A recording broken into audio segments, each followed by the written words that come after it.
नमस्कार, रिपोर्ट एक्सक्लूसिव.com में आपका स्वागत है और मैं हूं आपके साथ कुलदीप शर्मा। अगर आप विष्णुदत्त बिश्नोई को सीबीआई जांच करवाना चाहते हैं और विष्णुदत्त बिश्नोई के वास्तव में फ़ैन हैं तो कमेंट बॉक्स में सीबीआई जांच करवाएं का कमेंट ज़रूर करें। अगर व्यू से ज़्यादा कमेंट आए या कमेंट से ज़्यादा जो है व्यू आए तो दोनों में अंतर आएगा। बहुत सारे ऐसे लोग हैं जो सिर्फ आकर देखना चाहते हैं। चलिए, दर्शक नहीं बनिए, अपनी बात भी अपनी राय भी कमेंट बॉक्स में रखिए। आज हम आपको कुछ कनेक्शन बताने जा रहे हैं। ये कनेक्शन बहुत ज़्यादा है। कनेक्शन में क्या कुछ रहेगा हम आपको बता दें।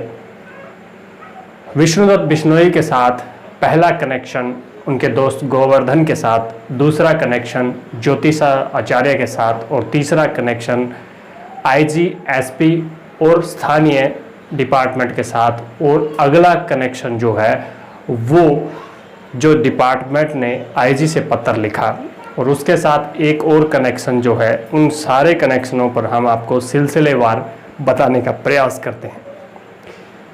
2 दिनों से हम इस स्टोरी पर पूरे रीड कर रहे थे। इस बीच आप तक ये मुद्दा नहीं ला पाए भी आखिर इस मामले में क्या चल रहा है। जहां उनके परिजन 306 में एफआईआर दर्ज करवा के आए थे और उसके बाद जुडिशियल जांच पर सहमति बनी थी और उसके बाद अब ये है कि जो भी व्यक्ति पहुंच रहा है उनके निवास स्थान पर लूनेवाला रायचा नगर, वहां पर सीबीआई जांच की मांग की जा रही है। साफ तौर पे कहा जा सकता है इन दिनों में परिवार को ये एहसास हो चुका है भी उनके जो विष्णुदत्त बिश्नोई उनके परिवार के जो हिस्से थे उन्हें न्याय सिर्फ सीबीआई दिला सकती है। हम कुछ पहलू पर बात करने जा रहे हैं।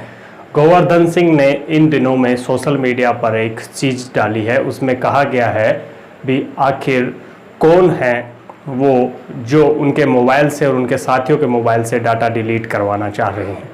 ऐसा कमेंट उन्होंने डालकर एक बार फिर से खलबली मचा दी है भी आखिर वो कौन लोग हैं जो उनसे डाटा क्लियर करना चाहते हैं।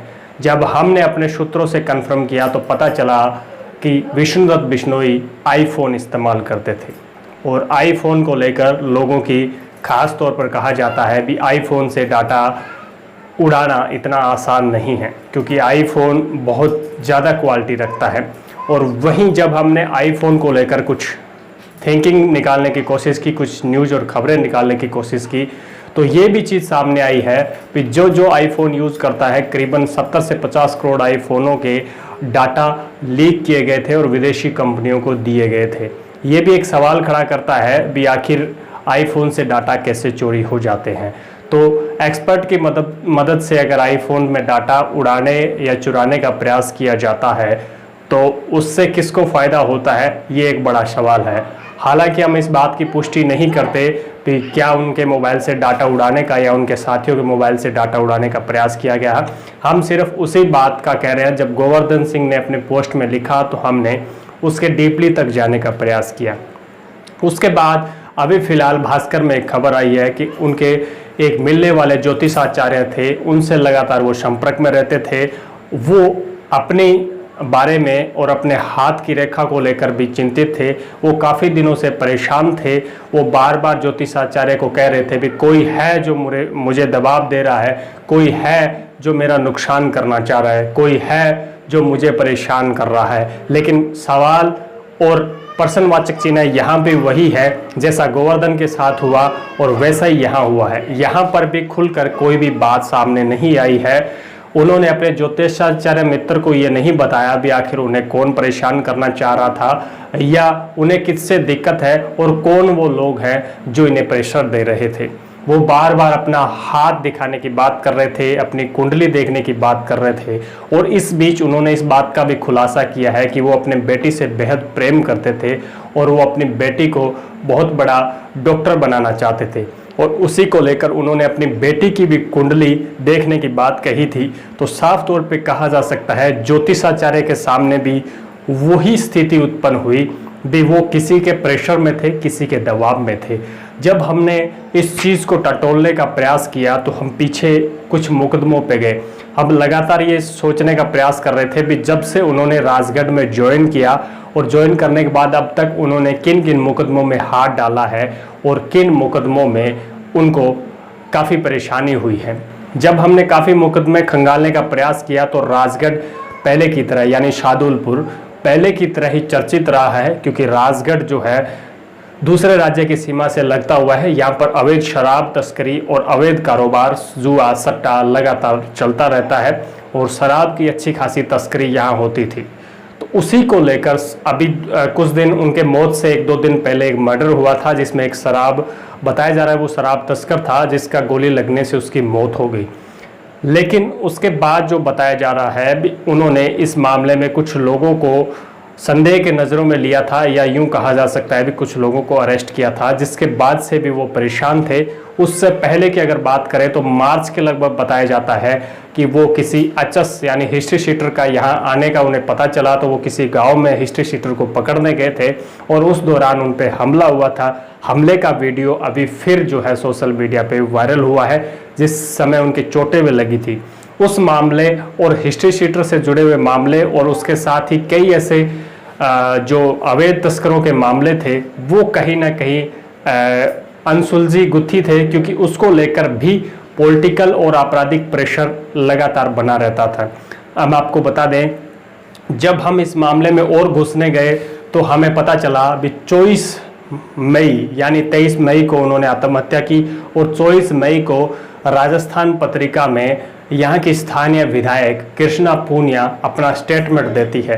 पत्रिका के सवाल पर वो कहती है कि अभी कुछ समय पहले मर्डर हुआ था, उसको लेकर मेरी एक बार उनसे बात ज़रूर हुई थी। मैंने उनसे कहा था भी आप दोनों पक्षों के लिए निष्पक्ष जांच करें।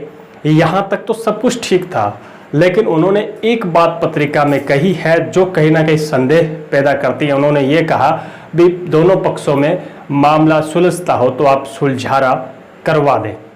ये बात कहीं ना कहीं पसती नहीं है, क्योंकि एक विधायक अगर मर्डर के मामले में सुलझारे की बात करती है और वो मर्डर भी ऐसे लोगों का जो तस्कर हैं या एक दूसरे के घोर विरोधी हैं, तो साफ तौर पे कहा जा सकता है भी आपराधिक गतिविधियों में राजनीतिक हस्तक्षेप कितना था, ये इन सवालों से या इन जवाब से वो खुद ही साबित हो रहा है। उसके साथ ही हम आपको बता दें, जब हमने कुछ और डाटा खंगालने का प्रयास किया तो हमारे सामने नेशनल दुनिया की एक खबर आई, जिसमें साफ उन्होंने लिखा है भी जितने करोड़ का 3.5 करोड़ का गफला जो है वो झेल नहीं पाए थे और उन्होंने आत्महत्या कर ली। तो साफ तौर पे कहा जा सकता है तमाम यहाँ की मीडिया से लेकर तमाम लोग इस चीज़ को मानते थे कि विष्णुदत्त बिश्नोई ईमानदार छवि के व्यक्ति हैं। और अब बात कर लेते हैं आईजी, एसपी और स्थानीय कुछ डिप्टी की। स्थानीय डिप्टी ज़्यादातर उनकी सेल्फियाँ जो थी वो कहीं ना कहीं 1-2 सेल्फियाँ भी वायरल हुई थी डिप्टी राम प्रताप बिश्नोई और विष्णुदत्त बिश्नोई की। बताया जाता है ये दोनों एक दूसरे के नज़दीकी थे, तो इतना तो जाहिर है नज़दीकी होने के नाते वो एक दूसरे के राजदार भी हो सकते हैं। ये अलग बात है भी अब राम प्रताप बिश्नोई कुछ बातों के बारे में हो सकता है जानते हो, अगर वो नहीं बता पा रहे हैं तो इस पे प्रेशर किस बात का है ये भी हम नहीं बता पाएंगे। हालांकि हो सकता है उनके सामने कुछ राज ना बताए हों। लेकिन उसके अलावा अगर बात करें आईपीएस तेजस्विनी गौतम की, तो हम आपको बता दें तेजस्विनी गौतम का रिकॉर्ड अच्छा रहा है। 2013 में वो पहली बार आईपीएस सीधे तौर पर आईपीएस चुनी गई थी और वो लगातार आईपीएस चुनने से पहले से ही महिलाओं से जुड़े हुए मामलों पर नुक्कड़ नाटक और नुक्कड़ नाटक के लिए रचनात्मक कार्यक्रम करती रही है। और आईपीएस बनने के बाद भी उन्होंने महिला कांस्टेबलों से लेकर महिला अधिकारियों के उनके अधिकारों और उनसे संबंधित जुड़े हुए मुद्दों पर वो लगातार सक्रिय रही हैं। और इस दौरान अगर उनके आईपीएस सर्विस की बात करें तो एसओजी से लेकर और जिस बाड़मेर की बांसवाड़ा की जो बात की जा रही है, उस बांसवाड़ा से लेकर एसओजी तक के सफ़र को अगर देखा जाए तो 2013 से लेकर 2020 तक 7 साल बनते हैं। इन 7 सालों में बहुत बार तबादले झेल चुकी है एसपी तेजस्विनी गौतम और बहुत बार प्रताड़ित हो चुकी है और तबादले एक प्रताड़ना का रूप ही माना जाता है। कहा जाता है भी ये 6 महीने से ज़्यादा कहीं किसी भी विभाग में, हालांकि ये बता दूं इनको काफ़ी अलग अलग डिपार्टमेंट भी दिए गए थे।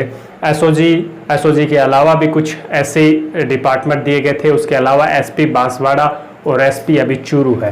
तेजस्विनी गौतम अपने पुलिस महकमे में रहकर भी अलग तरीके से कुछ करने के लिए जानी जाती है और यही उन्होंने एसपी रहते हुए यहाँ पर किया और लगातार जो है बिना किसी डंडे के इन्होंने हर व्यक्ति को घर में रखने का बहुत साहसिक प्रयास किया और उसमें वो कामयाब भी रही थी।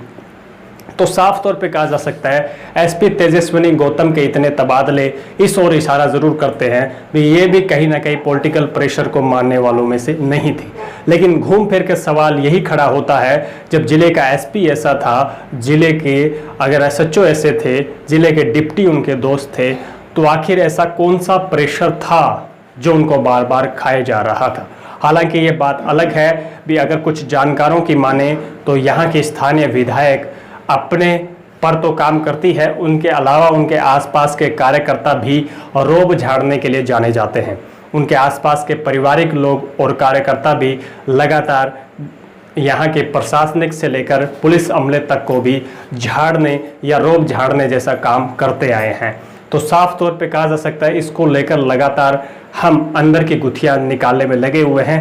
वहीं जब हमने अपने शूटर रायशनगर के सूत्रों से बात करनी चाही तो उन्होंने कहा भी जब भी कोई लूने वाला इनके घर पर इनके परिवार से मिलने आता है तो सिर्फ एक ही सवाल होता है भी आखिर विष्णुदत्त बिश्नोई ने आत्महत्या क्यों की। विष्णुदत्त बिश्नोई इतने कमज़ोर नहीं थे, इतने बुज़दिल नहीं थे जैसा कि उन्हें सुसाइड नोट में लिखा। और इसको लेकर जब हमारी आज नोखा विधायक से बात हुई तो नोखा विधायक बिश्नोई ने साफ तौर पे कहा कि इसमें जब हमने अपने परिजनों से उनके परिजनों से बात की तो बिश्नोई के परिजन ये कह रहे थे कि सीबीआई जांच के अलावा हमें किसी भी जांच पर भरोसा नहीं है। लेकिन वहीं दूसरी तरफ अगर गोवर्धन की तरफ देखा जाए, उनकी बातों पर अगर सुना जाए तो गोवर्धन भी कहीं ना कहीं इस मामले से पहले कई मामलों में चर्चित रह चुके हैं। वो कई मामलों में चर्चित रह चुके हैं और गोवर्धन का भी अपना एक रिकॉर्ड है। और वहीं अगर हम बात करें काफ़ी इस मुद्दों को लेकर तो मुद्दे साफ तौर पर इस ओर इशारा करते हैं वे विष्णुदत्त शायद किसी न किसी बात को लेकर, जैसा उन्होंने बार बार कहा, अगर सुसाइड नोट की माने तो सुसाइड नोट 2 पेज का था, लेकिन इसको लेकर भी काफ़ी अफवाहें उड़ी भी सुसाइड नोट 3 पेज का था। 2 पेज तो पुलिस ने सामने किए लेकिन 1 पेज को गायब कर दिया। हालांकि इस बात को लेकर भी एसपी तेजस्विनी गौतम ने खंडन किया और साफ तौर पे कहा कि वास्तव में सुसाइड नोट सिर्फ 2 ही पेज का था, तीसरा पेज का नहीं था।